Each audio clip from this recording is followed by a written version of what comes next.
Well, hello. Get the lights on. I think the lights are on. We're here. Sound check. Hello, everyone.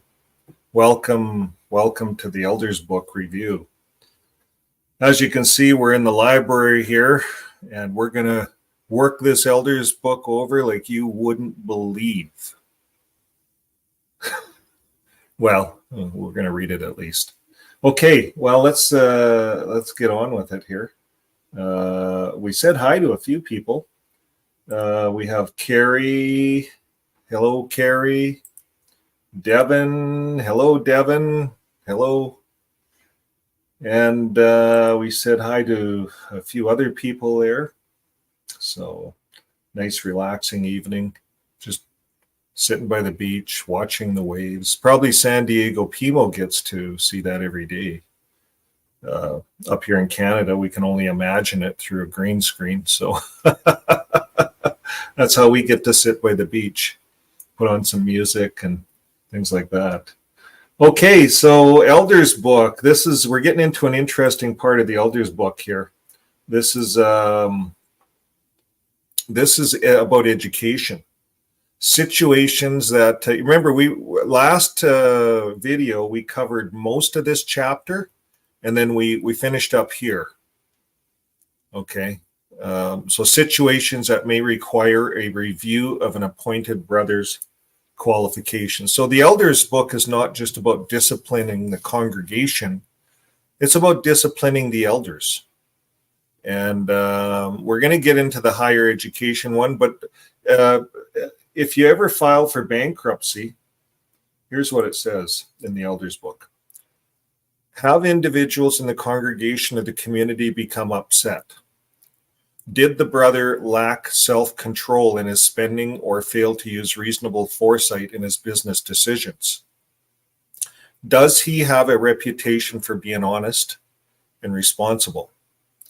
Is he viewed as one who conscientiously tries to pay his debts? Does he feel a moral responsibility to repay canceled debts if former creditors would accept payment? And does he still have the respect of the congregation? Does he continue to have a fine testimony from outsiders? So it's all about looks. That's what this is about. That's how JW judicially deals with everything, folks. It's about looks. How does JW look? How does the organization look? Has it affected our name, JW So that's what they look. I went through a situation where a brother was an elder. I didn't know he filed for bankruptcy before, never paid out his debts. I didn't know that. But he came and applied for a job. He's an elder. They were using him all over the circuit. He's a really good voice, radio announcer voice. And he was used all over the circuit on assembly programs, everything. So it has to be a good hire, right? I hired the guy, had him work for me for 2 years. Long and the short of it, my JW bookkeeper caught him stealing gas.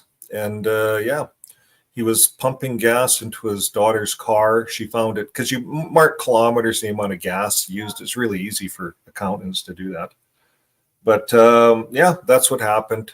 And then I sat down with him and found out that he had filed for bankruptcy prior, to working with it. We had to let the guy go.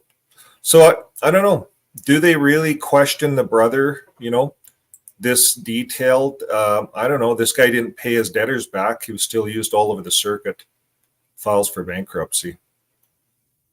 Anyways, that's my take on it. Okay, this next one is interesting. Deleting brothers. He or a member of his household pursues higher education. Okay, folks, what we're going to do here is we're going to pull up a video. We're going to pull up a video how they train the elders. Right here.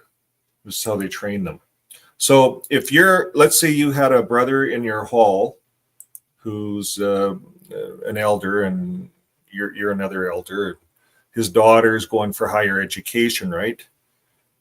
He doesn't want her just to be a hairdresser or, like what alternatives for women? Women, if they can get into higher education, they could work in the hospital, they could go to school, they could become an RN, a nurse. I thought some do. I think. I don't know. You guys tell us in the comments. They don't pursue higher education. If you're an elder and your kids want to need higher education, here it is. Let's look at the video. Okay.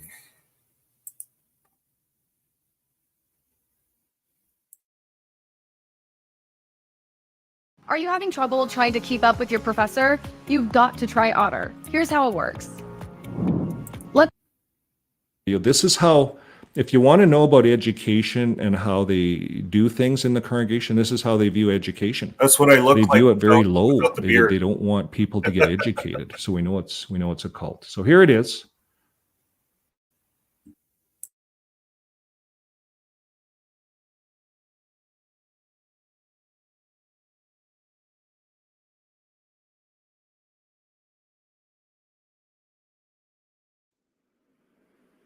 Brothers, thank you for considering this matter regarding Brother Brown and the impact that his family situation is having on the congregation. I asked you, brothers, to review his qualifications as an elder after we spoke, and Brother Brown had an opportunity to explain to me some of the decisions that he's made for his family. I'm aware that you brothers have considered this matter before, but since then, another one of Brother Brown's daughters have enrolled in a school for higher education, which raises questions as to how this affects the congregation. When we make decisions, it's important that we consider the conscience of the congregation as well as the elder body. Brother Brown, I know this can't be easy for you, and it's not easy for us either. Please be assured that we love you, and we only... I thought they did a good job of the acting. You know how you notice how Brother Brown slouches all the time when they show him right here. So there's the whole scene, Brother Brown there, you know, slouching, circuit overseer working him over. Yeah. Good acting, because could you imagine being brought up before the this body? Here, let me get my other screen here. There we are. Could you imagine you're an elder, you're doing your best, right, to raise your family and to be an elder, all that dedicated time, all those elders meetings, and your daughter just wants to maybe take a 2-year course, right, or a 2-year course so she can go to beauty school. No, beauty school is not the 2-year course. They actually have to go to a college. But maybe that's what they have to do, go to a college to be a hairdresser. I don't know. Is that higher education? You know, where do they draw the line, right? We're going to look in the elders book and see if there is a line, or if this is up to the discrepancy of the elders, higher education, because it could be different in different congregations.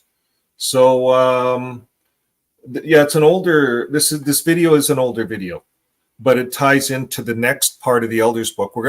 You see, if you were an elder, they'd get you to watch this video, and then we're going to meet and go over the elders book and delete this elder. This is how it works. So let's watch how the rest of it goes, I guess. No one is disturbed about my daughter's pursuing higher education.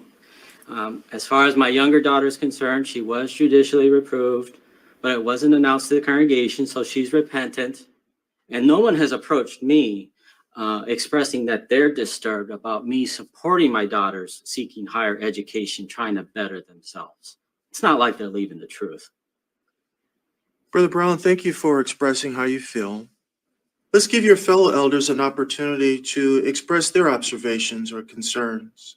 Brothers, are there any comments or questions that you have for Brother Brown? Brother Anderson, please. Brother Brown, it is true. Some of the congregation have been negatively affected. They've been disturbed by the example of your daughters pursuing higher education. You've openly talked about wanting the best life for your daughters.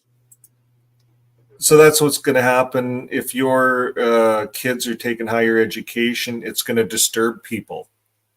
That's how judgmental this organization is. They pick apart each other. They pick apart the elders. This is a gangrene at work here, folks. And this has given some the impression that the only way to get the best life, it's not through spiritual things, but through secular pursuits. Some of the congregation are even confused about what the organization has stated regarding pursuing higher education. In fact, Sister Single's daughter is considering pursuing higher education because of the example of your daughters. Self-employed in Canada? Protect your small business with Zensurance. Thank you, Brother Anderson. Yeah, monetized videos. Brother Williams, please. And just because the brothers and sisters have not approached you about this matter doesn't mean that they're not disturbed by what they see. They understand that it's a personal decision and that's something that you have to decide, but it still doesn't mean that your freeness of speech is not affected. In fact, the freeness of speech of the entire body of elders, as well as how successful we are as shepherds, has been affected as well. As Brother Anderson mentioned, when we promote the full-time ministry as the best way of life, this situation has now influenced how some of the congregation set that as a goal, or even want to set that as a goal for their life. Brother Miller? Andy, the scriptural qualifications at 1 Timothy chapter 3 say that an overseer in verse 4 and 5 should be a man presiding over his own household in a fine manner, having his children in subjection with all seriousness. Verse 3 says that he should be reasonable, not quarrelsome. Now, I know this is difficult for you. It's difficult for us too. Don't tell me about being difficult. When we started this discussion, you all brothers said you love me and my family. Right now, I'm not feeling it. It's been nothing but negative. It's about time he stood up. Brother Brown, thank you for your comments. About time he stood up. I wondered how long he was just going to take it.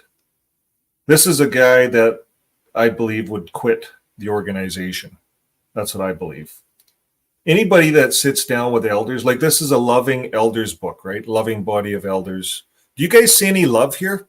Now they're making, for all of you guys out there that are not ex-Jehovah's Witnesses or Jehovah's Witnesses, for all you ones out there that now you get to see the cultiness of this organization, how it works in-house. It makes higher education an evil thing. His other daughter's evil. She got approved or disfellowshipped or something. They drag, you see, that's what they do in these elders meeting. They got folders on you, file folders. And there's a law case here in BC, British Columbia, Canada, where they're trying to get their files. Can't get them. It's went to Supreme Court now. Lost in the BC Supreme Court. It'll have to go to the Canadian Supreme Court.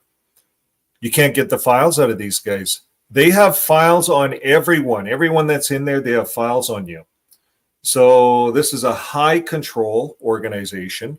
They pull out the files. They read the file on this guy, on his whole family, his daughters, any influence this guy has. And they drag it out, throw it on the table. You see, in a real court of law, you're not allowed to do that. You're not allowed to do that. And in a real court of law, you're supposed to present what you're going to present in advance to the other party, you see, in a real court of law. This is not a real court of law. This is an attack. This is a humiliation of persons. And that's what we're all standing up for. This is against human rights. And this is a training video, folks. This is a training video. So this is how they're training their elders. Let's watch the rest of this. It's just about done, folks. Please take a seat in the other room, and we'll call you back when we make our decision.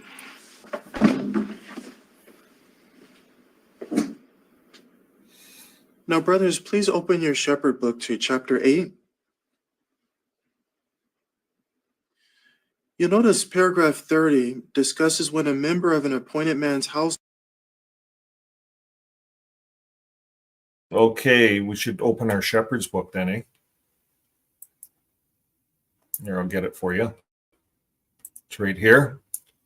So paragraph 30, is that what he's saying?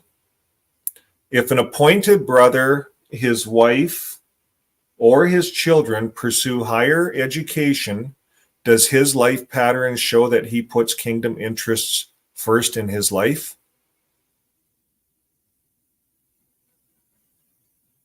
You see, I don't see what that has to do with it, but we'll read through it. Kingdom interest? Come on. Maybe a person wants to get higher education or make a bit of money, get set up so he can pioneer later on in life. You know, you can't do that if you're digging in the gutters, picking garbage all your life. Can't do that. Part-time work.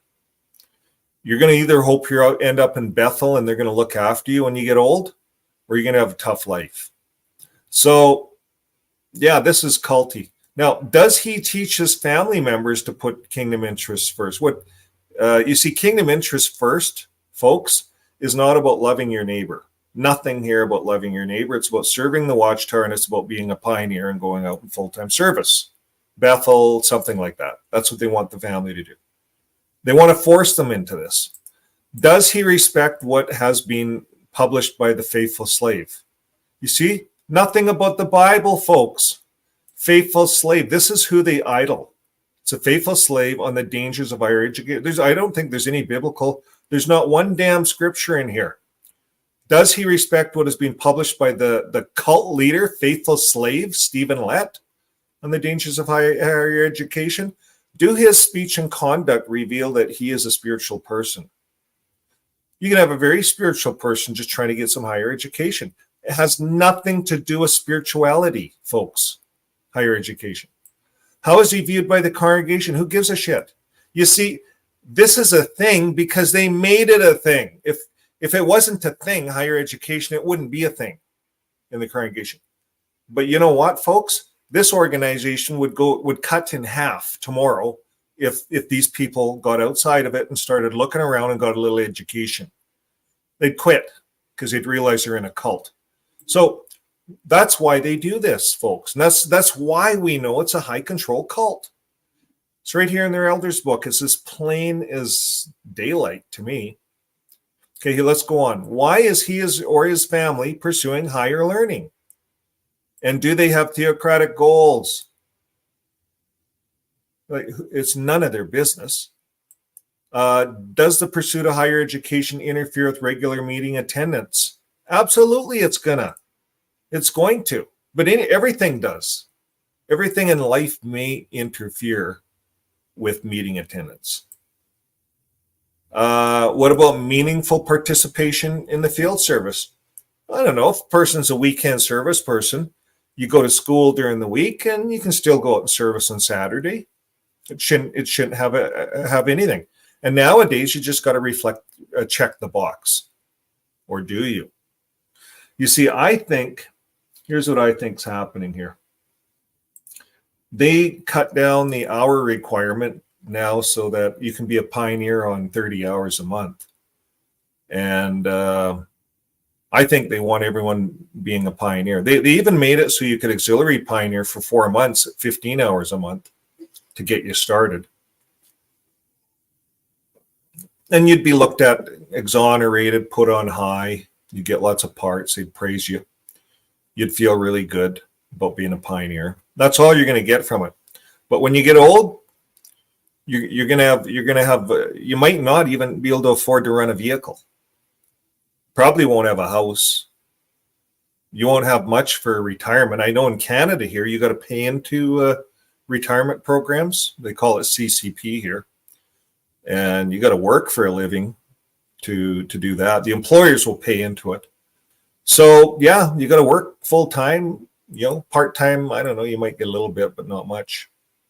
Depends on who you're working for. A lot of these JWs might not do it by the books, might not pay into this stuff because the end is coming any day, right? So yeah. Okay, so why is this is all the questions, folks. There's no scriptures.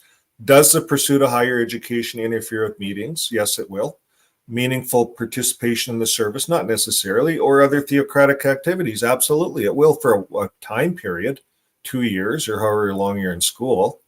It might, and it might not. It might be just like going to school during the week. You get in there at 9 and you're done at 4 or 5. You might have some homework to do. That's the thing. You might have a lot of homework. So, okay. So let's get back to it. That's what they did. They're going to review an appointed brother's qualification. This is what they're going to do. So let's see what they did. Let's get back to the video and see how they disciplined this brother.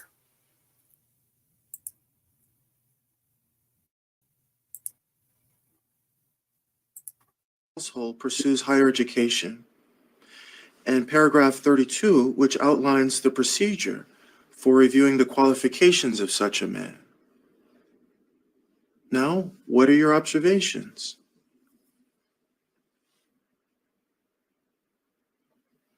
Brother Williams, please. Brother Brown has served faithfully for many years. But the question that's within paragraph number 30 is important. How is he viewed by the congregation? Sad to say, the actions of his family have caused him to lose the respect of the congregation. In fact, some publishers have mentioned that if they need scriptural advice on family life, they'll just talk to another elder. Thank you for those comments, Brother Williams. Brother Anderson, please. The same paragraph says, if an appointed brother's children pursue higher education, does his life pattern show that he puts kingdom interests first in his life? I don't think any of us can honestly say that Brother Brown's family is viewed as putting kingdom interests first in their life. The conversations aren't spiritual, and I don't think the family, the wife, or the daughters have ever regular or auxiliary pioneered. That is a cause for concern. Brother Miller, please. I agree with those comments. And in addition, the last question in paragraph 30 asks, does the pursuit of higher education interfere with regular meeting attendance, meaningful participation in field service, or other theocratic activities? His girls are not visible in the ministry, and because of their class schedule, they rarely are at meetings. It's obvious that spiritual things have become second place in their life. So it appears that they're drifting spiritually. Brother Anderson, please. Yeah. And 1 Peter 5:3 says an overseer should be an example to the flock. But the reality is the family. So you notice how they go around the table like a bunch of school kids on this, and they read from the book, right from that book. All of them are reading from that textbook. We read the same questions, and they're reading from it like it's God's book. This is the Bible, this elder's book. Not one scripture in there, folks. Nothing about love. And it's bogus. This is really frivolous. But this is how they control all of the people in the Watchtower. So for any of you guys out there that are not Jehovah's Witnesses, this might be a bit of an eye-opener. We'll watch the rest of it. It's just about done. Family is a poor example, and they're having an influence on other young ones in the congregation who are now also considering pursuing higher education. I used to get asked to do a lot of free speaking gigs, and then everything changed, and I started getting offered $10,000, $15,000. Now, looking at paragraph 31, what would you brothers say has been his response to the counsel that has been given? Brother Miller. It hasn't been well. He's been belligerent. He's accused us of overstepping, and he keeps insisting that this is a personal family decision. He never took into consideration the feelings of the congregation. Unfortunately, he no longer has the freeness of speech as mentioned at 1 Timothy 3:13. Brother Anderson. And as it says in 1 Timothy 3:3, an overseer needs to be, should be reasonable and not quarrelsome. And James 3:17 reminds us wisdom from above is peaceable, reasonable, ready to obey. But sadly, he doesn't accept counsel from any of us. When we've counseled him on matters, he justifies it or minimizes it. Okay, so you know some of the key words: obey, ready to obey. So yeah, that's how it is. If you're not going to obey the elders, the elders' book, this is the elders' book that they're obeying.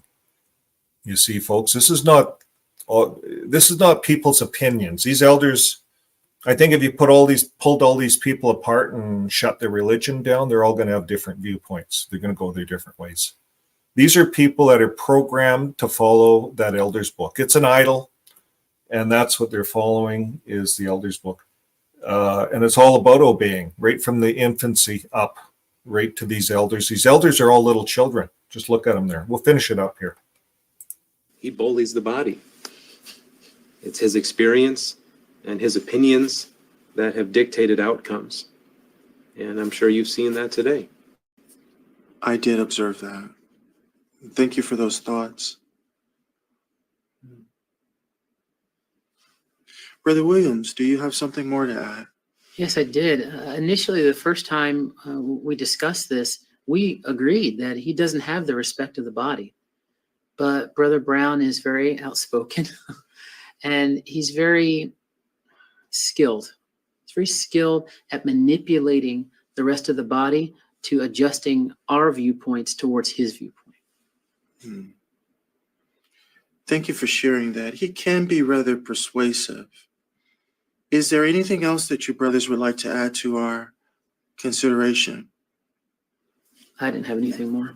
Okay, so we need to come to a decision regarding his qualifications, and we'll need to tell him the scriptural reasons why that decision is made when we invite him back to the room. Do you mean you want us to tell him? I'm not sure. Andy always has such a hot temper. That's why it's usually easier to go along with his demands. While that may have been true in the past, I know that you brothers want to do things that are in harmony with Jehovah's Holy Spirit and the direction from his organization. After weighing all of the facts and comparing them against the scriptural qualification, and remembering to whom we're accountable, what do you brothers recommend? Brother Anderson. I'm disappointed to say it, but I feel like we should recommend his deletion. I don't think we can say that he continues to have freeness of speech or that he's an example in presiding over his family. I agree. In addition, he's neither peaceable or reasonable when things don't go his way. All in favor of this recommendation? Okay, it's unanimous. So we have considered the guidelines from Jehovah's organization. You brothers have provided me with the scriptural reasons, and I support your recommendation. Brother Anderson and Brother Williams, would you like to express to Brother Brown the reasons for this decision? And Dan, could you please ask Brother Brown back to the room so that we can inform him of our unanimous decision and we can show him from the scriptures how we reached this decision? Brother Brown, thank you for your patience in waiting. After prayerfully weighing all of the facts and considering the scriptures, the body of elders unanimously decided to recommend your deletion as an elder, and I agree with them. The brothers will now explain to you the reasons why we reached this decision. Brother Brown, as you know, 1 Timothy 3 verses 4 and 5 says that an overseer should be a man presiding over his household in a fine manner, having his children in subjection with all.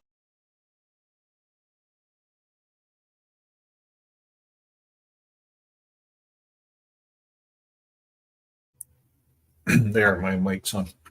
Yeah, that's the biggest piece of load right there. So that scripture says presiding over your house in a fine manner. How is higher education showing that the higher education shows that this man is actually presiding over his house in a fine manner? We're going to look at a few scriptures. I'm just going to plug education and just show you one or two scriptures. These guys never quoted one scripture. All they quoted was this one scripture, presiding over your house in a fine manner. So they're saying that it's not a fine manner to get higher education. Watchtower is saying that, not the Bible, folks. The Bible does not say that at all. Watchtower says that. The elders unanimously agree that your decision to support and encourage your daughters to pursue higher education has damaged their spirituality. And verse 3 says that as elders, we need to be reasonable and not quarrelsome. But we've observed for some time now that when dealing with matters, even this one, you've not responded kindly. You've been quarrelsome. You've even shouted at us. See, they want yes men. They don't want anybody that's going to stand up for himself. Now, this is an act, folks. This is all an act. You could be an elder that goes in there. All your kids are doing okay, whatever.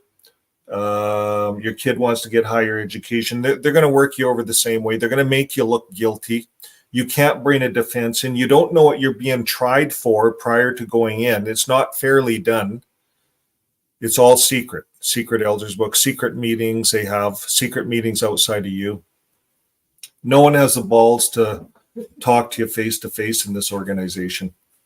And they did a good job acting this out, Brother Brown, making them feel like a piece of cucumber, piece of garbage is what they made him feel like. A piece of cucumber thrown in the garbage. Poor Brother Brown.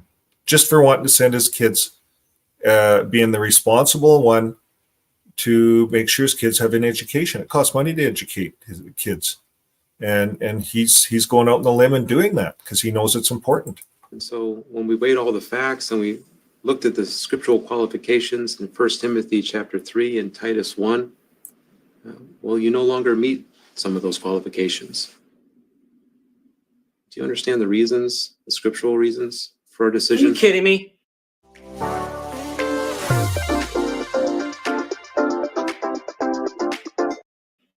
I don't want to hear any more of this nonsense. You're just being unfair and unreasonable. I've done nothing but work hard for you brothers in this congregation. It's absurd. It's ridiculous.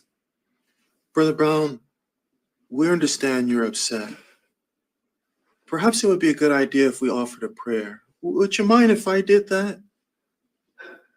Sure, if you want to say a prayer, go ahead. Thank you for allowing me to pray. Be assured that the brothers prayerfully considered this recommendation. They weighed all of the facts. Brother Brown, the brothers here, they love you. We would like for you to consider something that David said. It's found in Psalm 141 and verse 5. These brothers here, they love you, your family, and the congregation. I don't know about that. It just makes me so angry. These brothers don't even want me on the body anymore. Hurtful. I can understand how you might feel, but in reality, the brothers do want you on the body, and they hope that you can return. Let me ask you, do you think that the elder body is accountable to Jehovah to uphold his high standards for appointed men? And isn't that what you would encourage them to do? Yes. That's why when we weighed all of the facts and the scriptural qualifications, as well as considering the direction from Jehovah's organization, the body of elders and I decided that you no longer meet the qualifications for an appointed man. I understand what you're saying, but I do not agree with this decision. Prayerfully think about what we talked about today. And of course, if it is your decision to appeal, please consult the information that's found in the Shepherd Book, chapter 8, paragraph 39.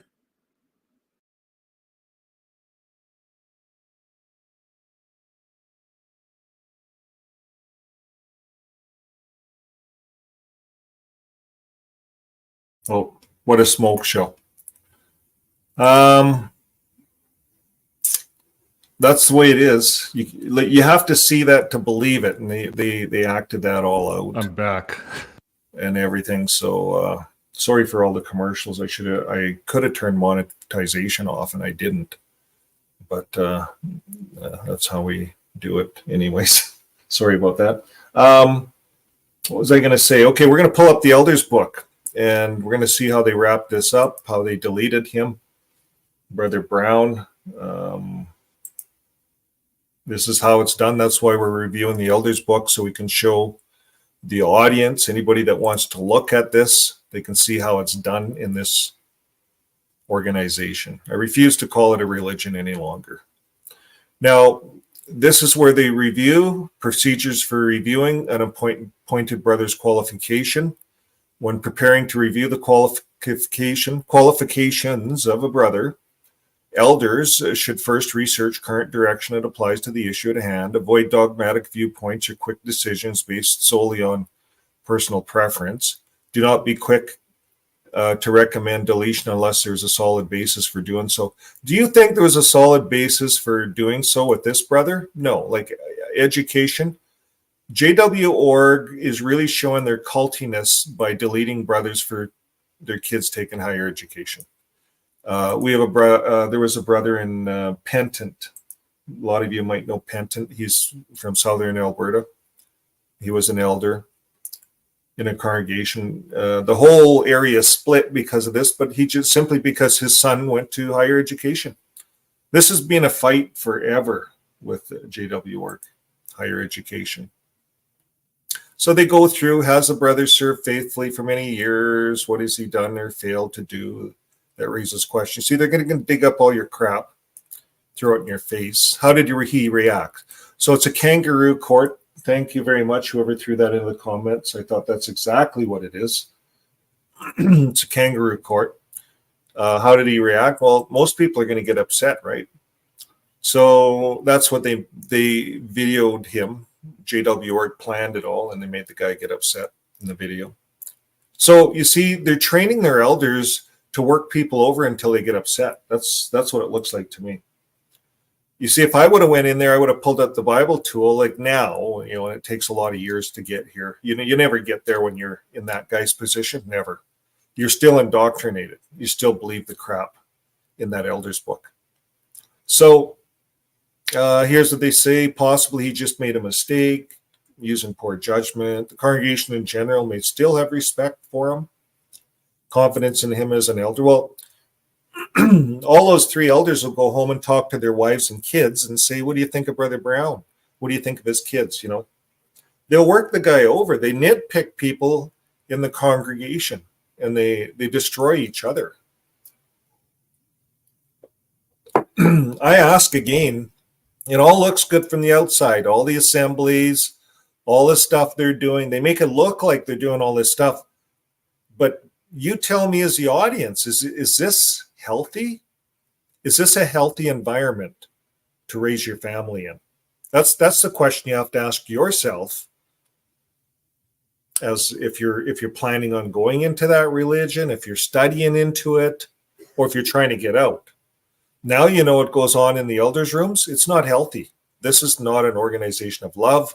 That energy, that negative energy, is going to permeate all over the congregation because of that elders book.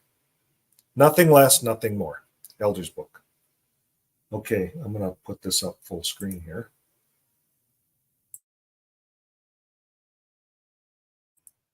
Okay. Wrongdoing. If he realizes that his action was unwise, has learned from his mistakes, has a good attitude, wants to improve, it may be that he can continue to serve. Well, obviously, Brother Brown didn't make that cut, did he? If it's necessary to review an elder's qualifications, point 32, the body of elders should consider the matter with the brother in question present using the following procedure. After seeking Jehovah's guidance and prayer, make sure the facts are presented, maintain a respectfully orderly atmosphere that is conducive to such a discussion. So they're really praying to the watchtower. Think of it, guys. Think of it. this is a prayer not to God. How could you pray to God and God's own, if we think God's own word talks about education and it encourages education, how could you pray to God about this stuff? They're praying to the watchtower. They just call the watchtower Jehovah. Makes them feel good. Allow the brother adequate time to express his feelings, ask him for his view on the matters being discussed. It's just a formality. They ganged up on this guy. He has no defense. Ask the brother to leave the room. So get him out of there while you talk behind his back. No one has the balls to talk to him in front of him. That's the way it is in this organization. They gang up on you. This is one of their own elders. They're ganging up on him and segregating him because he wants to send his daughter to higher education.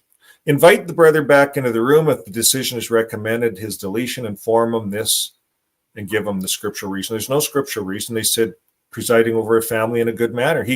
This guy could be a good father, a good provider, works every day. What do you need to provide for your kids? You need to give them clothing and food and send them to school. Love. He could qualify in all those matters. Be a really good father. But just because you see his kids wanted to go further in education, grade 12, the organization, I did some further research on this, and they say right in their aid book, or right in their books, Watchtower books, on site, to higher education is after grade 12. They don't want anybody going past grade 12. That's the ceiling. They have the rules. The rules are there, grade 12. That's it. But that's mandatory, folks. You see, they probably wouldn't get listed as a charity in any of the countries if they didn't allow the children to at least get grade 12. And I think if they had their choice, they would stop that too. But they can't. So yeah, they're going to get rid of the brothers that argue, that stand up to them. Just kick them out, delete them, sets a precedent for the whole congregation.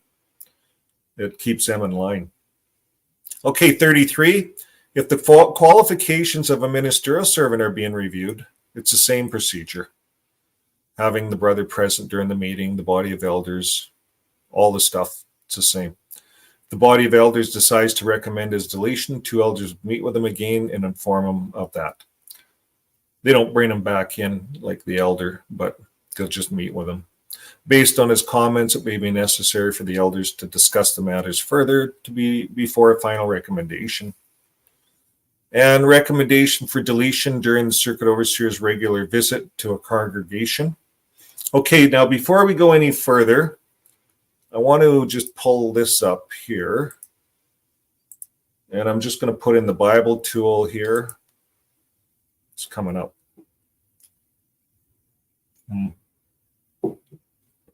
Bit slow. This can go away. Go away. It's going to all go away. Okay, let's try it again. Let's see if we can pull up this Bible tool.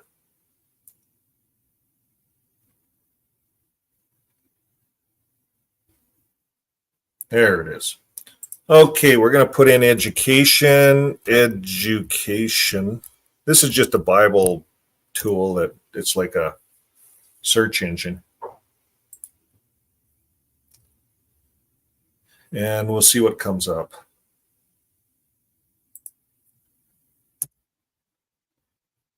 It's just slow. Probably because we're online doing all this stuff. There it is. It came up. Education. What does the Bible say? You see, this is what I would have done if I was in that meeting. I'd pull this all up and I'd ask the circuit overseer, well, this is what the Bible says. Proverbs 1:7. The fear of the Lord is the beginning of knowledge. Fools despise wisdom and instruction. Now, I would say wisdom would be higher education. Fools despise it. Are you a fool, Mr. Circuit Overseer? Is your group of yes man elders fools? I'd say so. Proverbs 22:6. Train up a child the way he should go, even when he will not depart from it. So you get him into higher education, so he's not So he has some money when he gets old. He can retire. Watchtower is not giving anybody a retirement. And it says here, do not provoke your children to anger. Bring them up in discipline. You know, they're getting older. They're in grade 12. They want to take higher education. And you're going to tell them they can't? You're going to discipline them? No, that's not going to work. Now, I like this one in Ecclesiastes 7 and 12. For the protection of wisdom is like the protection of money. The advantage of knowledge here is that wisdom preserves the life of him who has it. So wisdom is more important than money, than gold. Even here in Proverbs 16 and 16, it says, how much better to get wisdom than gold, and to get understanding is to be chosen rather than silver. You see, all of those things are higher education. It all screams higher education. There's nothing in the Bible except JW.org that tells us that we shouldn't be getting higher education. So that's it. Okay, we're going to put the elders book back up, and we're going to get into what do we have here? Add it back to the stage. Recommendations for deletions. Because of poor judgment, not a judicial nature, are usually best submitted during the visit of the CO. So they like the CO there when they delete elders, as you've seen in the video. The circuit overseer is there, so they can really gang up on a guy. And at the start of the circuit overseer's visit, the elders should provide background information. So they're going to pull up all the bad stuff on the guy in that file. There's a file on everyone. And during his meeting with elders later in the week, the circuit overseer will discuss the qualifications of the brothers. So there's a lot of talk, behind the scenes talk. If the brother agrees with the decision, the CO will generate a letter of deletion announcement. They'll announce it. It's very humiliating for that brother. Imagine getting deleted over education and going through all of this. Like, who would want to stick around into this organization? Okay, recommendations for deletions between the CO's regular visit and the congregation. If a serious question arises concerning a brother's qualification and the next visit is not in the near future, the body of elders should follow a procedure outlined in Chapter 8. If the body of elders decides to recommend a brother's deletion after reviewing his qualifications, the service committee should send the recommendation to the CO immediately. So the CO is always involved. They try to do this around the time that he's there at the congregation. And this is all just formalities of letters and informing brothers and blah, blah, blah, blah. It's a big deal, deleting. A lot of stuff goes into it, I guess. Okay, here's one: resignation. If a brother expresses a desire to resign, two elders should first discuss the matter with them. Why does he wish to resign? Is he scripturally disqualified? If his personal circumstances hinder him from doing what he would like, can the elders be of any assistance and encouragement? Until his circumstances change, perhaps they can lighten his load for a period of time while he continues to serve. So you know what this is all about, folks? An elder says, I want to quit being an elder. It's too much of a workload, too risky. You can be charged, go to jail, perhaps, with all this CSA cover-ups. Two elders got fined, and they had to do community service. These guys were like in their 70s and 80s because of CSA cover-ups. So I would encourage every brother elder out there to resign, like get out of there. I think it's as long as they're being doctors and lawyers and congregations, they're going to get lawsuits. You guys are going to be sued. You're going to be brought up on charges, and it's going to get bad, and it's going to get worse, I think. Okay, so they go to all this work. Why does he want to resign? Can we lighten his load? So a lot of times they load brothers down, they load elders down with too much work in the congregation, and he says, I'm done, I'm going to quit. So then they say, okay, we'll take this away. Will you stay being an elder? They don't want to lose their elders. If he still feels he wants to resign after discussion, the congregation service committee should write the circuit overseer a letter, another letter. Then the circuit overseer will send a letter of deletion. Then they delete the guy. So-and-so is deleted, no longer an elder. They announce it too. Okay, next. Deletions or judicial decisions, reasons for or death. The Congregation Service Committee should immediately inform the circuit overseer of the deletion of an elder or a ministerial servant because of judicial reproof, disfellowshipping or disassociation, or number 2, the death of an elder or ministerial servant. So again, they got to go to that circuit overseer. He's like God, that circuit overseer, to these congregations. He's like a little god, mini god. He's a demigod. I'd call a circuit overseer a demigod. Because there's thousands of them. There's 120,000 congregations. Each circuit overseer will look after, what, a half a dozen of them? So it's a lot of circuit overseers. The death of an elder or servant. Okay, so for deletions resulting from judicial reproof or disfellowshipping or disassociation, the information sent to the circuit overseer should include specific judicial offense and action taken by the committee. And in cases involving judicial reproof, the circuit overseer will send a letter to the body of elders. No letter of deletion will be sent in cases of disfellowshipping, disassociation, or death. It's all formalities. That's all this is, of making sure you crossed all the T's and dotted all the I's to the circuit overseer.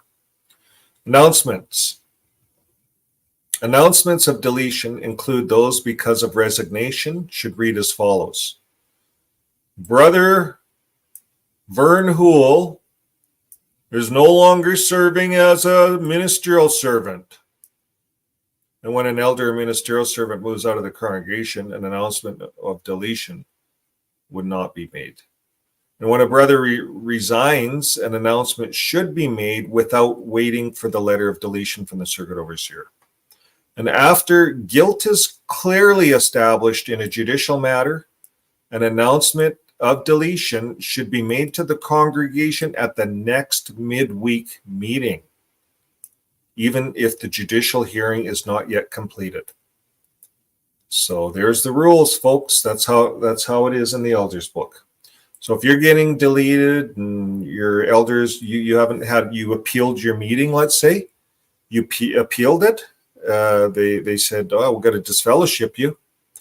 You know, 2 people seen you go into that facility and then they waited there and then you came out 2 hours later. So we know that you went into a brothel. You see, that happens, folks. I'm in the fire alarm industry. So yeah, there's hotels that we serviced. I was working for GE, and we were under contract, and I had to go into strip clubs and stuff like that to service fire alarms, because the fire alarms are ringing. Someone pulled it, is what always happens, and you got to go into this place, this brothel or whatever. But yeah, they'll follow you and they'll delete you for the stuff like that. They'll pull you up into an elders meeting, so you better have a darn good excuse. And you better be wearing sunglasses going in, I guess. I don't know.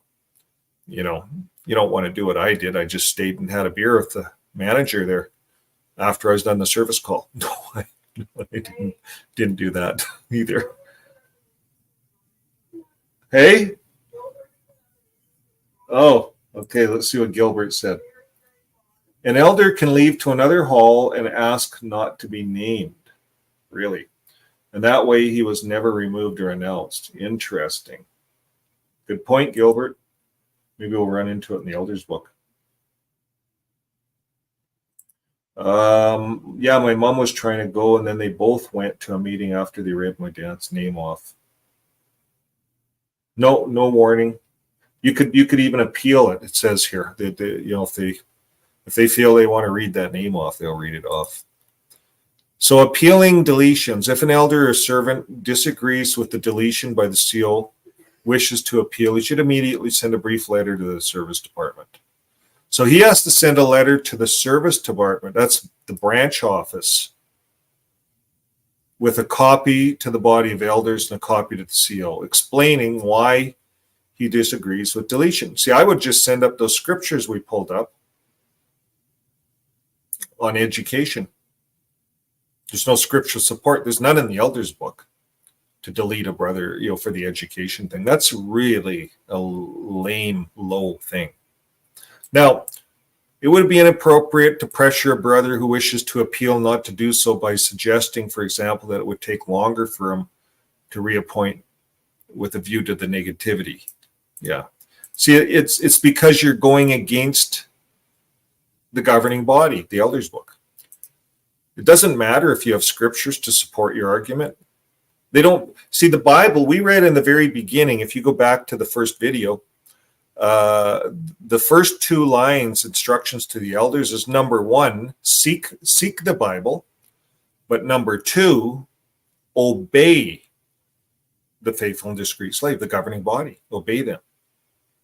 You can seek out the Bible, but you're not qualified to really understand it anyways. You obey the governing body. So you're wasting your time really appealing anything with these guys. COs involved, you're done. Then it talks about 2 circuit overseers will listen carefully to the brother and elder, will deal justly and kindly. Doesn't go good. I appealed one, and they brought in 3 more elders. 3 elders. There were 6 elders in the room, and a little girl and her father. I sent the little girl to the coat room, and I told the brothers pretty well close to the F word, but I didn't use it. And I told them they will regret what they've done. So I don't know if that happened yet, but if I'm doing my job on this channel, yeah, maybe so. So if it is decided that the brothers should be deleted, the circuit overseer who serves the brothers' congregation will generate a letter of deletion. It's all about letters, announcements, and making sure that you are humiliated to the 10th degree for sending your daughter to school, higher education. No one says what higher education is, but what I could find out, anything above grade 12, they could call higher education. Usually it's university or college. University, where you go, maybe take 7 years, 4 years, maybe something like that. Congregation file in connection with any deletion of an elder or ministerial servant. A brief explanation of the reason for the brother's deletion should be prepared for the congregation file. They keep a file on you. Okay, next up, pioneers. I don't know if we'll get through all this tonight, but we'll try to. Appointments, deletions, transfers, changes, information, hour credit, special consideration, service activity, infirm regular pioneers. I don't know about 2 years at college. You'd have to ask Gilbert if he's on. Gilbert, if you're out there, what do you think? What's deemed higher education? Or is it up to the body of elders? Well, they don't disfellowship them for higher education. No one gets disfellowshipped. They just get deleted as an elder and humiliated with all the announcements. Okay, so let's get into these pioneers. How do they do it? They appoint them. When a publisher submits an application to be a pioneer, the service committee, those 3 elders get together. They talk about them. They go over the guidelines. What are the guidelines? The service committee should use good judgment with the elders. Proverbs, that's just saying good judgment. The information provided by the applicant should be complete and correct. Must be baptized for 6 months. So you have to be baptized for 6 months to be a regular pioneer. There you go. That's it. So a regular pioneer, in my mind, is like a minister, being qualified as a minister, in other religions. To be qualified as a minister in other religions, A minister, to be qualified as a minister. You see, they're making children ministers. You can be an unbaptized minister. You see, because a publisher is a minister. It's a minister of God going out preaching. Unbaptized, you can be a minister. But to be a pioneer, you're becoming a full-time minister. You're like taking a position in a church almost, to the secular world. So all you don't need no schooling. Yeah, you don't need none of that. No higher education. You don't need to understand psychology of people, families, and how families work. Nothing. Forget about it. All you need to be is baptized for at least 6 months. That's it. Baptized for 6 months. The applicant must be exemplary Christian. What does that mean? Exemplary Christian. We read through that. Remember some of the stuff we read through? Yeah, you just got to be a husband and one wife. Wait a minute. That's what it says, but how can a 13-year-old be a pioneer if they can't even get married? You see, it doesn't make sense, this religion.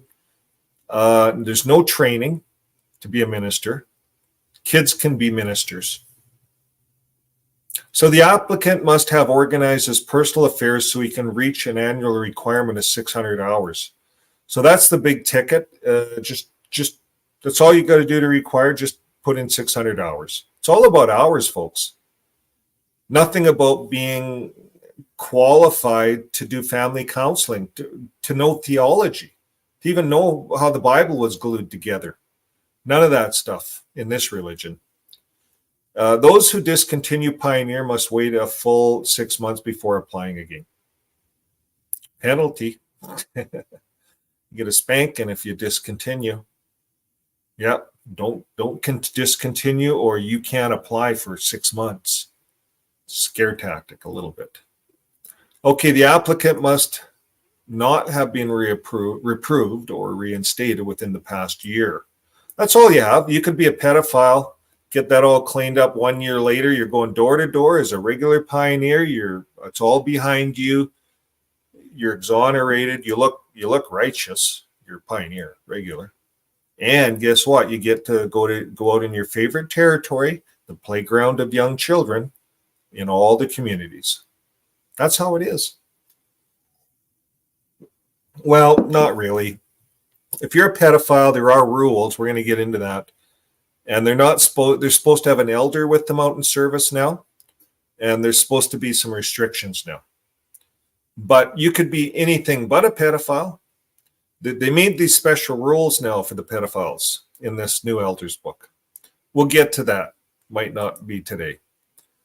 But if you've been reproved or reinstated, you could have been out there doing a lot of bad things, and you can become a pioneer again. And by being a pioneer, it kind of vindicates you. It makes you look righteous again. So if you had a little bit of a rough past, this is how the organization pushes you up and gets you, puts a crown on you by doing this service to the Watchtower, because that's what the Watchtower wants. It's a big business that needs people plugging coins into it and coercing people to come into it so it doesn't run dry. Now, the applicant should indicate the date he wishes to begin pioneering, no retroactive appointments, blah, blah, blah. Once the service committee has decided to appoint him, the elders should be updated on the matter, and then they're going to make an announcement. If it's decided the applicant is not qualified, they'll just meet with them and tell them. And if they decide to appoint him as a pioneer, they actually have to fill out they go to JW Hub and they fill out this S-135 form and submit it to the organization. So they log it. Sounds like the organization's logging it all too. And that's how they're doing it. So once the appointment is registered by the branch office, the regular pioneer should be informed of the appointment. So it has to go through the branch office. An announcement that the publisher has been appointed as a regular pioneer should be made. Okay. Deletions. Before deleting an individual, the Congregation Service Committee should receive comments from the overseers. whether he qualifies anymore. And the service committee should use good judgment. And in all cases, before any announcement is made to the congregation, the elders should be updated on how the matter was handled by the 2 members of the service committee. So they send in 2 people. Then if a pioneer no longer qualifies or must discontinue for personal reasons, an announcement should be made to the congregation. The announcement of the deletion should read as follows: Brother Hool is no longer serving as a regular pioneer. And then people sit in their seats and they wonder, I wonder what he did wrong. Oh, he must have done something bad. You see, they maybe Brother Hool just quit because he can't afford to be a pioneer no more. Maybe it's something that simple, Like, why do they even need to announce that? But they like to do that because they like to humiliate you a bit because you quit. So, or if you were deleted, they really want to humiliate you. Well, anyways, they say inform the branch office of the deletion using that JW hub. And if it's because of health or family responsibilities or secular work and so forth, choose the option personal reasons. And if the discontinuation is because of a poor example that did not involve judicial action, choose the option no longer qualifies. See, folks? So there's options on there, and it's going to be tracked at Bethel, at Watchtower headquarters. If it's personal reasons, then that's personal reasons. It's not as bad. But no longer qualified, that's bad because you had judicial action, right? So they're going to log that in the computer, and you might not be able to pioneer again for a long time, maybe. Who knows? For discontinuation because of other reasons, choose appropriate option. Now, if the pioneer is reproved by the Judicial Committee, he is automatically disqualified and his deletion should be reported immediately on JW Hub. Okay, congregation transfers.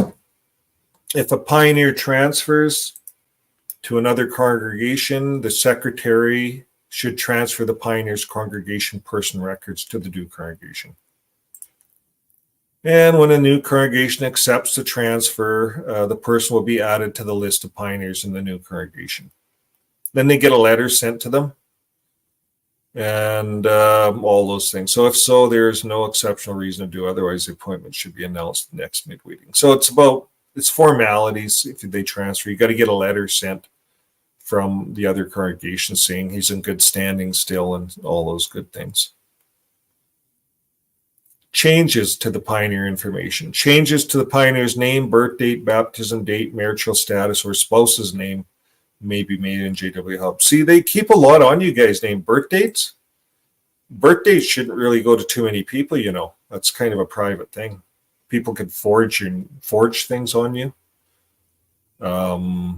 Baptism date, marital status. They're wanting too much stuff. They didn't want all this when I was a pioneer. Okay, now it's all on computers. You just plug it in and the elders will just sit there and plug it all in and ask you lots of questions. I think elders are doing this without your knowledge. They already have your birth date on probably your publisher record card. And they already know your wife's name and all that kind of stuff. So they have all this information on you. They're just logging it with Watchtower without your permission, because there's nothing here that says to get your permission. You could fight this, I think, couldn't you? This may be what the guys in Vancouver are fighting, but there's no permission. They're just logging all kinds of information, gathering it. And then when they go to court, they don't want to release it. They lie in court and they say, we don't know. They just lie through their teeth in court. Okay, submitting and printed applications. If an applicant submitted a printed application, the approved application should be sent to the service department. Just some more formalities, letters. Field service reports. For regular pioneers, should be handled the same way published reports. Late reports should be added to the total activity. They kind of, if you're late, they they're really on top of pioneers, you know, if you're late, if you don't get your hours in. Hour credit. Regular pioneers may be invited to share in certain theocratic assignments. The spirituality, availability, willing spirit may allow them to support kingdom interests in special ways. What else? Yeah, they get them involved in projects, construction projects. RBC, they call it, Regional Building Committee. They get them involved in pre- and post-assembly work, disaster relief, hospital liaison committee or patient visitation group work, work at assembly halls, congregation meetings held in prisons. Approved assignments also include serving as temporary volunteers at Bethel, commuter Bethelites, remote volunteers, Bethel consultants. Ooh, that's a big title, eh? Bethel consultant. Local design construction department field representations and maintenance trainers and so forth. Big titles. See, if you, this is what it's all about, folks. Title, and they call this privilege, but to me, it's a workload. They're using everyone here for free to build a bigger organization.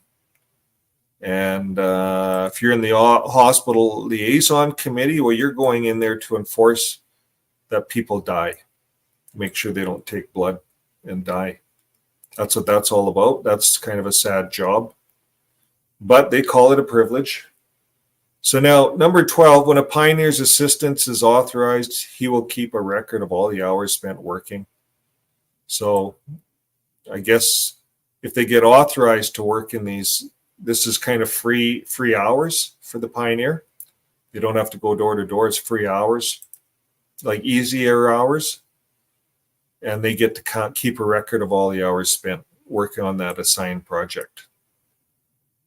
And they'll report it. It's kind of like same thing like service. So it should be explained clearly to the pioneer that when he submits his report, he should not combine the hours spent working on a approved assignment with the hours spent in the field service. So they want a separate form. Here's your field service and here's working on the assignment. They really want to keep track of you. And I think everyone should quit this organization and just file invoices back to them for all the work they've done. Bill them at least minimum wage. And because this is just ridiculous. It's not preaching. There's nothing there preaching. You're building kingdom halls and Bethels and stuff. You're being a construction worker, not a preacher. Okay, when a pioneer's assistant is authorized, he will keep a record. The hours spent should not be included with the field service. We covered that. And you should, they're telling the elders there's a remark column. Notations of how much of that time can be considered hour credit. Really? Really? So they might not even consider all your time spent in construction work as hour credit. Those properly authorized are given credit to the extent that the total number of hours actually spent in the field service plus time credit for the approved assignments does not exceed 55 hours. Oh, I see that how they're doing it. So they don't want you to bank hours. So if you put 20 hours in field service and 50 hours RBC construction project, you're only going to count 55. You're not going to count 75 and bank it because you had some free hours, kind of, they're saying, doing construction work. Wow, what a bunch of weasels. What a bunch of weasels. They put this in their elders book. All that detail just to micromanage the people. This is crazy. Okay, how much more of this stuff do we have? Holy shit. Ugh. I get tired of reading this. We're going to read up to circuit overseer and then that's it. Okay. Wow. Micromanagement, special considerations. Some Situations, pioneers spend more hours in a month on theocratic projects and that they can receive hour credit for. Later in the service year, they may need to take a vacation, spend time in secular work, or care for some other issue, and they can't reach their 600 hours. The Congregation Service Committee should take into consideration all that such pioneers are doing in behalf of kingdom interests and grant special consideration. A pioneer would not lose his privilege if he has worked extensively on theocratic projects and did not reach the annual hour requirement, because he spent more time on such projects that he could receive hour credit for. And the elders should be aware of the pioneer's work to support the kingdom interest, will offer warm commendation. A notation can be made. So they allow him to use that to get his time in. Okay. Review of the pioneer's field service activity each year on March 1st.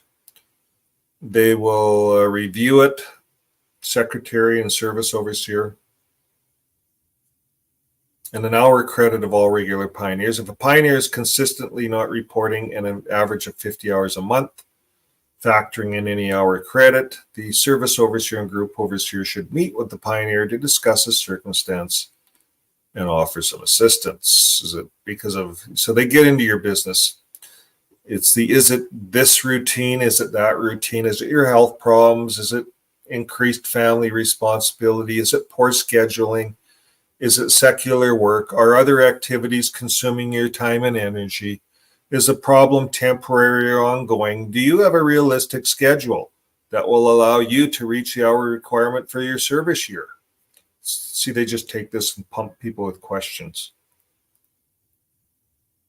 And at the end of the service year, the Congregation Service Committee should meet to review the activity. They really detail this out for the elders. You notice that? Lots of detail.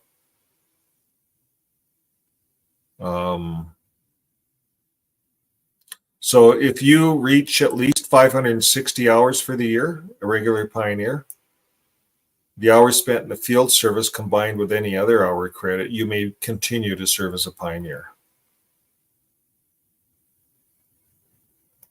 So you're supposed to get 600 hours in, but if you got 560 in, you're still okay. I bet you didn't know that was in the elders book, eh? All you pioneers out there. There's kind of a 40-hour gratitude, or they can overlook it. Just so you know, don't wear yourself ragged at the end of the year. If you're 40 hours short, they'll just wave it on. What is the age of the pioneer? Might be better for him to discontinue it, serve until his circumstances change. I don't know. What's that all about? Because you didn't get your time in? Really? They're going to work you over. Okay. What is the age of the pioneer? What it might be better for him to discontinue. Discontinuing for a time may relieve him of stress. Yeah. Okay. Consider what course of action can be best. If the service committee delays in handling matters, further problems may develop. A pioneer may begin to minimize the need to meet the hour requirement, or he may feel stress wondering when elders will recommend his removal. A pioneer may try unrealistically to increase hours he spends in field service in an attempt to reach the hour requirement, thinking that it's the only course to be taken. Therefore, the long-term interests are best served when the matters are handled promptly. It's all about removing people, folks. Infirm, regular pioneers. In rare circumstance, a brother or sister may be approved to remain as a pioneer without having the hour requirement. This provision is only for exemplarily long-time pioneers who have had heartfelt desire to serve always as a regular pioneer and who feel they'd be taking a backward step if they had to discontinue and who are unable to meet the hour requirement. So for some of them that are narcissistic pioneers and they want to always be called a pioneer even though they don't put the hours in, that's what this is for. Infirm. As long as you pioneered a lot of years, you'll still be a pioneer, even though you don't get the hours in. Because it's a big title, eh? pioneer in the congregation. Even though they're not trained in family counseling, psychology, or nothing, they're expected to go into help at the hospital. No hospital training. This arrangement is not a provision to allow individuals to care for sick relatives and so forth. So, yeah, they won't allow you. There's no provision for you to take care of your sick relatives. That's what they're saying. You can't, if you have to take care of sick relatives, you no longer can be a pioneer. So that doesn't make sense. Those who first entered the service when they are 60 or older do not come under this arrangement. So older pioneers kind of get a senior benefit, it looks like. They don't come under that arrangement because their parents will be dead by now if they're 60. Okay, 19. When the body of elders decides that a pioneer may serve as an infirm regular pioneer, a notation should be made. So an infirm regular pioneer is one that doesn't get their hours in. They're still called a pioneer.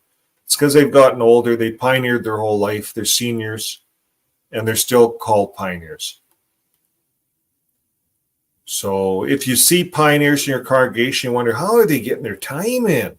I never see them out at the arrangement. They're out playing golf, doing what seniors do.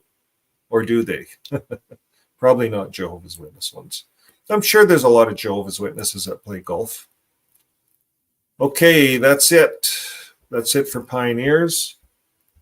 Now we're into circuit overseers. Now the circuit overseer one is actually quite short. It is quite short. I could take a break. Yeah, I was going to do up to the circuit. The circuit overseers is really about how to be good to the circuit. There's nothing, you can't delete a CO, not in this elders book. But maybe we'll leave that for next week. Or I could take a break and do it. What do you guys want to do online? You guys all want to stay online? If 3 people say they want to stay online, I'll take a break and cover this. It wouldn't take long. Pardon me? Yeah. Okay. Well, we'll keep it going here for a bit here, and I'm just going to take a break. I'll put on some Ocean for you guys, and yeah, we'll see you in a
Okay, I'm back. I'll take the banner off. There we go. Okay, we'll get into the circuit overseer. This isn't about deleting, but this is in the elders book about how to treat a circuit overseer, I guess. So here's what they do. The circuit overseers are like demigods. They're treated like royalty. For 4 to 6 weeks before a regular visit of a CO, the elders should begin to remind the congregation of the visit. And the elders should encourage full participation in field ministry and remind the congregation of the opportunity to auxiliary pioneer with a 15-hour requirement. That's brand new. So that would get the whole congregation pioneering. And the idea there is they want to get them in a pioneer spirit. It's all about serving, right? So then you can attend the pioneer meeting. It's a separate little meeting that you have with the circuit overseer. And that's when all the pioneers go in there and everyone wonders, what are they talking about? So all you got to do is fill out 15 hours and you can get in there. You see the carrot, guys? It's good. Good marketing. Now, if you're recommending a brother for appointment as an elder or a servant during the visit, that's when they like to do it. The coordinator of the body of elders, he'll get that going, provide the information early in the week. You see, elders look famous in front of the circuit overseer when they can recommend people. You see, it makes them look good. The circuit overseer is like a little god, and they try to please him. The elders, they really work hard. So how hard do they work? Let's see. Accommodations and meals. It's a privilege for the congregation to show genuine hospitality to the CO and his wife. This enables them to get the most, cultivate warm relationships. And even if an apartment is provided, I guess they provide apartments for circuit overseers now in the big cities. They build these apartments into assembly halls. That's what they have done here in Alberta. In the old days, I don't know if you've ever entered, in these small congregations in the rural areas, there's no apartment 3 hours out of town. They have an apartment when they go back to the city, but when they venture out into the rural areas, they have to stay with the people. And I volunteered. I was newly baptized. And I volunteered. I'd never recommend volunteering to get a CO in, but I was baptized. Maybe we were reinstated. That's what happened. I got baptized 6 months later, disfellowship, 6 months later, reinstated. A year in, decide I'll put my name on the list. So I did, and they came and visited. My ex-wife stayed in the bedroom. She didn't even come down to make breakfast. She was afraid of them. I thought it was the thing to do. I was the head of the house, so I kind of pushed it. And it backfired. Never do that again. The CO, they actually went. I ended up in an elders meeting over this stupid thing, and the elder pulled me aside. 2 elders pulled me aside. I think the CO was there. I forget. I was just new and young. It was intimidating. We went out in service. My ex just stayed home the whole visit. She didn't like it. She was mad. I thought I was doing an honorable thing as a head of the house, but you don't do stuff like that. You don't. I was newly married. They said you should be considerate of your wife and things like that. Anyways, number 3. Private accommodations should provide a clean place to store clothes and belongings. A chair, a table, good lighting are important. There's where I failed. Didn't have a desk for them or anything. I wished I had an elder's book back then. I would have known I shouldn't have invited them over. Circuit overseers need adequate time to themselves. I pumped that guy with questions. He had no privacy. And he wanted his eggs done a certain way, and his wife ended up having to cook his eggs the way he wanted them because I couldn't get it right, I guess. Now, the coordinator of the body of elders or another elder designated by him should ask the CO if he or his wife have allergies or health problems. Avoid homes where there are family problems or where a family member has a serious illness. Okay, midday meals are fine occasions for upbuilding conversations, for forming close friendship, and even for shepherding. So thus, when the visiting congregation, is preferred that the CO accepts the hospitality of the local brothers, arranged by the elders. The elders should use good judgment in selecting those who will serve as hosts for the midday meal. Circuit overseers deeply appreciate the hospitality. Okay, so usually they have these meals like sandwiches and stuff made, and they bring them over to the Kingdom Hall. Usually the host doesn't have to do the midday meals. That's done by the congregation. And then congregations usually invite them out for supper. So the host kind of puts them up and feeds them breakfast, is what I found. It's beneficial when the coordinator of the elders asks the CO at the end of the visit about the accommodations. I know he gave me a bad rating. I got an elders visit over it. So expenses during the week. And by the way, I never ever invited in a CO again, ever. They judge you a lot. Leave it up to the elders, let them invite them over. Okay, circuit overseers generally incur expenses during the week. Such expenses may include food expenses, routine office expenses, transportation that are not covered by the branch office, and certain moderate personal expenses. So we always got a bill at the end of the week. And we had to, I guess, raise our hands and say, yeah. And everyone always passed the bill. And they wrote him out a check before he went to the next congregation, I guess.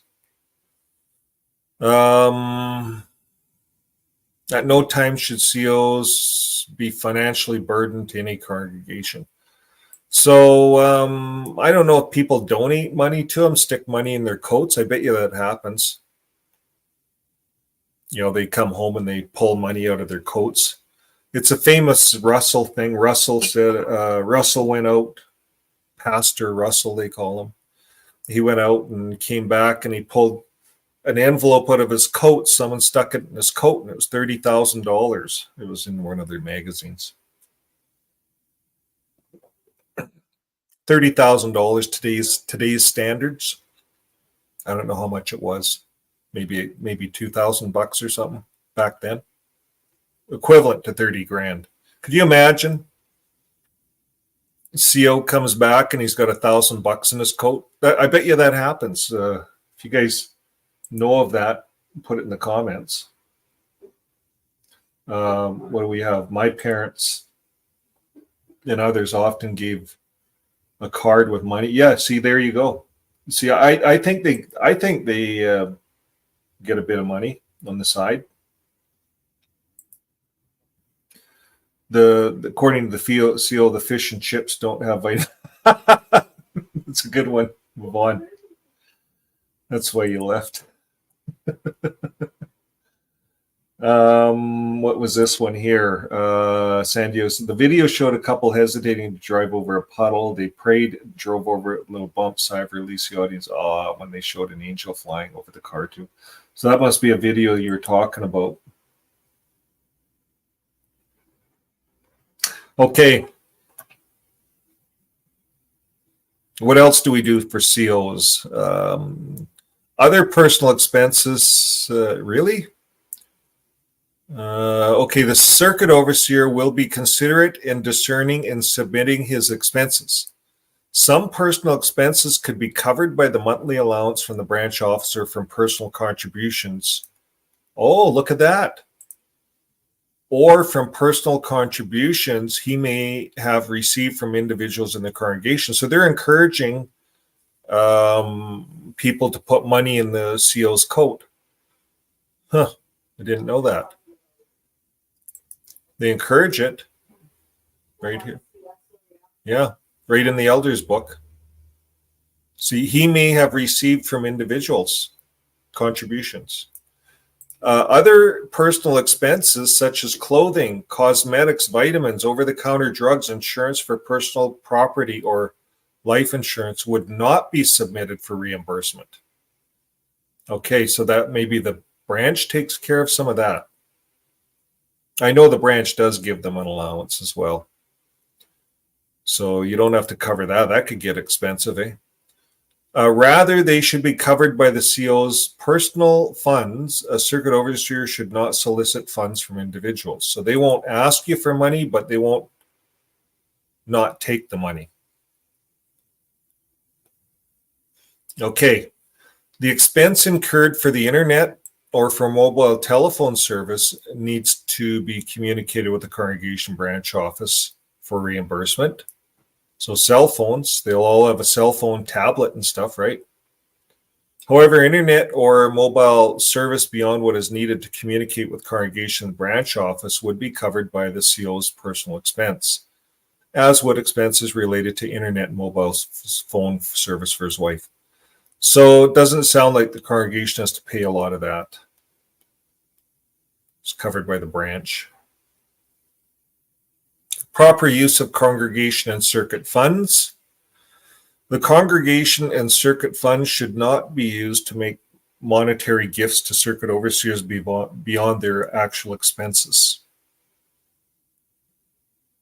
So likewise, it would be inappropriate for individuals to solicit money from brothers and sisters and then provide this as a gift to the CO.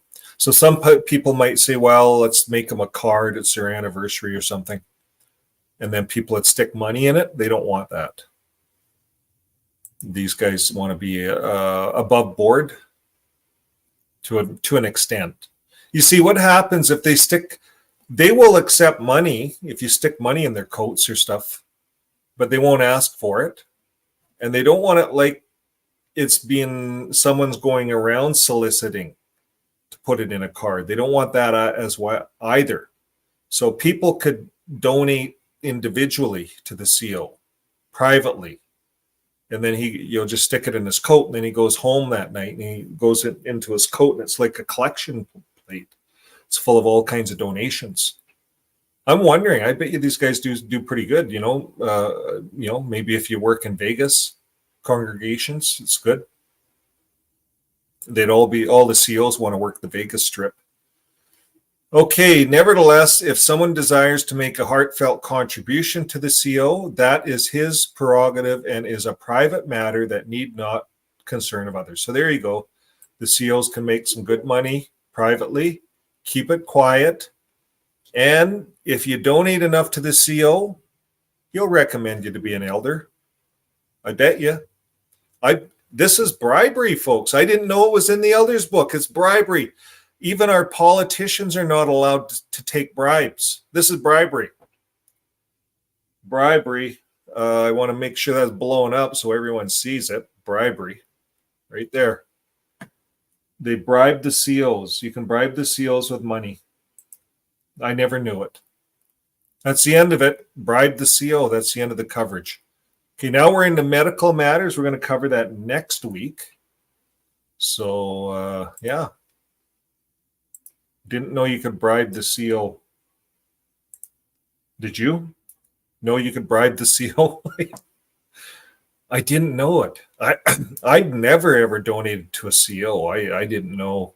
Maybe I could have been an elder all those years. If I would have bribed the CO, I was doing the wrong thing, putting my money into the contribution box. Goes all the way to Bethel. The CO doesn't get that. You want to be an elder, you bribe the CO. Put $100 in his pocket. Put $500 in. How bad do you want to be an elder? Every visit, keep putting $100 in his pocket. You'll be an elder. Okay, folks, that's the end of it. It's crazy, isn't it? Could you imagine, eh? It's just crazy. I don't know, San Diego, if you're in a congregation, if you ever served or whatever. But yeah, wow. I wonder about that too, if they have life insurance policies on the COs. If anybody has answers like that, send it down to us. If you know, send us a link. We make videos out of that stuff. I should bribe the CO and have him remove one elder. Good point. A lot of men in the auto body trade worked in the CO and district overseers cars for free, and they are leases and get fined for dents and scratches. Yeah. They're leasing cars down there in the US, eh? Up here, they'd buy the COs a car. All the circuits would get together and buy them a car down up here. They were saying they weren't buying brand new cars. They are brand new, but they're like almost new. These cars, 40,000 kilometers on them. That's like 20,000 miles. They buy these cars and give them to the SEALs. Nice cars. I remember voting to pay so much a month for the CO's car. I remember that. So that was back in 2000s.